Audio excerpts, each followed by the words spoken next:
Brigade Al-Quds dikabarkan sukses meledakkan bom barel yang berimbas kepada unit teknik dan bulldozer milik tentara Israel meledak.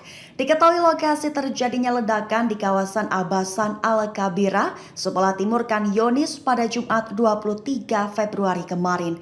Dikutip dari Al-Mayadin pada 24 Februari, adegan itu terlihat dalam video diposting pejuang perlawanan pada 24 Februari hari ini. Selain itu, peluncuran peluru Al-Yashin 105 dan peluru RPG juga dilakukan oleh pejuang perlawanan. Dalam operasi gabungan, penembak jitu Al-Mujahidin dan Brigade Al-Quds menargetkan beberapa tentara pendudukan Israel yang ditempatkan di kendaraan militer mereka di dekat Menara Al-Tiba sebelah barat Khan Yunis. Di tempat lain, Brigade Al-Mujahidin menerbitkan rekaman penargetan pasukan Israel yang bersembunyi di sebuah bangunan di lingkungan Al-Zaitun dengan roket syair. Di antara serangan-serangan yang dilakukan, pejuang perlawanan mengkonfirmasi adanya korban jiwa di antara pasukan Israel. Israel tertangkap basah melakukan kebohongan lain selama berkonflik dengan perlawanan Palestina. Kali ini kebohongan Israel adalah membuat jembatan darat untuk menghindari blokade Yaman di Laut Merah. Dikutip dari Al-Mayadin pada 24 Februari melansir dari hasil investigasi yang dilakukan Montowais. Menurut Montowais, ia menemukan bahwa sama seperti Israel, jembatan darat itu sebagai sebuah kepalsuan. Muncul sebuah perusahaan bernama Trucknet yang bekerja sama dengan perusahaan yang berbasis di UEA bernama Buretrans. Keduanya diketahui bekerja di bidang pelayaran. Namun setelah dilakukan pemeriksaan lebih lanjut, diketahui baik Trucknet maupun Buretrans tidak terlibat dalam aktivitas pelayaran apapun. Secara kolektif, data yang ada mengenai Buretrans menunjukkan bahwa pendudukan Israel telah memalsukan perusahaan Buretrans tersebut yang tidak ada di UEA.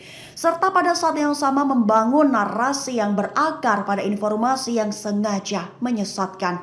Tujuan membuat kebohongan jembatan darat tersebut digunakan untuk meyakinkan investor bahwa semuanya baik-baik saja dan bahwa perekonomian mereka tidak sepenuhnya runtuh. Tindakan genosida Israel disebut membuat kondisi orang Yahudi menjadi kurang aman di dunia.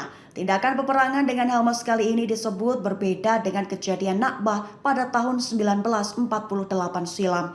Dikutip dari Tribun News pada 24 Februari melansir dari pernyataan Barry Trachtenberg pada Kamis 22 Februari 2024. Ia merupakan ketua kepresidenan Rubin bidang sejarah Yahudi di Universitas Wake Forest di negara bagian Carolina Utara.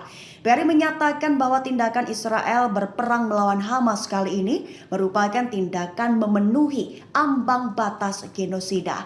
Genosida Israel yang merenggut lebih dari 29.000 warga Palestina ini disebut berbeda dari Nakbah tahun 1948 dan 1967 silam.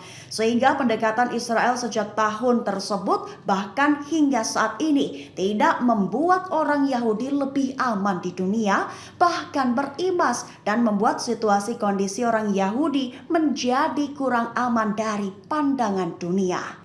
Houthi siap gempur habis-habisan sekutu Israel yaitu Amerika Serikat di Laut Merah. Terkini Houthi tengah mengibarkan bendera perang, merekrut dan melatih 200.000 pejuang baru. Dikutip dari Tribun News pada 24 Februari, kabar itu melansir pengumuman dari juru bicara Houthi baru-baru ini. Juru bicara Houthi menyatakan bahwa upaya itu sebagai tanda solidaritas terhadap Gaza dan Hamas.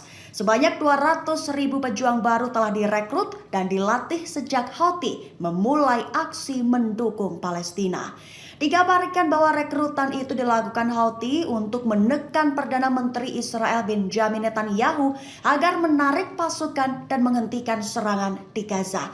Diketahui ratusan ribu pasukan baru Houthi dikabarkan akan ditugaskan di tempat strategis. Contohnya seperti di Provinsi Marib yang kaya sumber daya alam seperti cadangan gas dan minyak. Sebatas informasi akhir, selain merekrut pasukan baru, Houthi juga memperkenalkan senjata baru yaitu senjata kapal selam demi meningkatkan kekuatan dalam menghadapi pasukan Israel dan Amerika Inggris. Presiden Brazil Luiz Inácio Lula da Silva Soraya memberi talak kepada Perdana Menteri Israel Benjamin Netanyahu. Talak Lula adalah menyebut bahwa yang dilakukan pemerintah Israel bukanlah perang, melainkan genosida, di mana anak-anak dan perempuan dibunuh. Dikutip dari Al-Mayadin pada 24 Februari, kabar itu disampaikan Lula dalam media sosial X miliknya pada Sabtu 24 Februari 2024. Selain memberi penegasan yang seraya menjadi talak bagi Netanyahu, Lula juga mengklaim bahwa ia tak akan menukar kebebasan dengan harga diri. Ia menyatakan dukungan dalam pembentukan negara Palestina yang bebas dan berdaulat. Lula bahkan mendoakan bahwa negara Palestina bisa hidup rukun dengan negara Israel. Sehingga ia menyebut bahwa apa yang dilakukan pemerintah Israel bukanlah perang, melainkan genosida, anak-anak dan wanita dibunuh. Sebatas informasi saja, sebelumnya Lula juga menyamakan kejahatan Israel dengan yang dilakukan Adolf Hitler di Nazi Jerman. Itu disampaikannya dalam pertemuan puncak Uni Afrika di Addis Ababa beberapa waktu lalu. Serangan brutal Houthi ke kapal MV Ruby Mar menyebabkan tumpahan minyak sepanjang 18 mil di Laut Merah. Sebagai informasi awal, serangan brutal itu terjadi pada Minggu 18 Februari lalu. Dikutip dari Al-Mayadin, pada 24 Februari, klaim itu dilontarkan oleh Komando Pusat Amerika Serikat atau CENTCOM. Mereka mengklaim bahwa sebuah kapal yang sebelumnya menjadi sasaran angkatan bersenjata Yaman membocorkan lapisan minyak sepanjang 18 mil. Diketahui kapal itu adalah MV Ruby Mar, yaitu sebuah kapal curah milik Inggris berbendera Belize.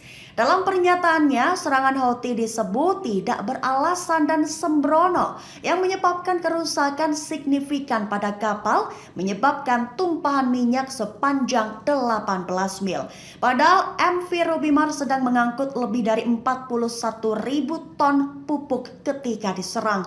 Sehingga tumpahan puluhan ribu pupuk ke Laut Merah itu disebut bisa memperburuk bencana lingkungan.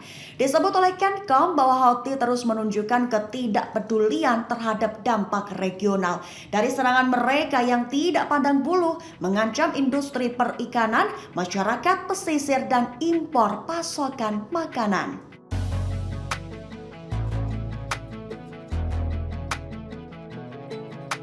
Download Tribun X sekarang, menghadirkan lokal menjadi Indonesia.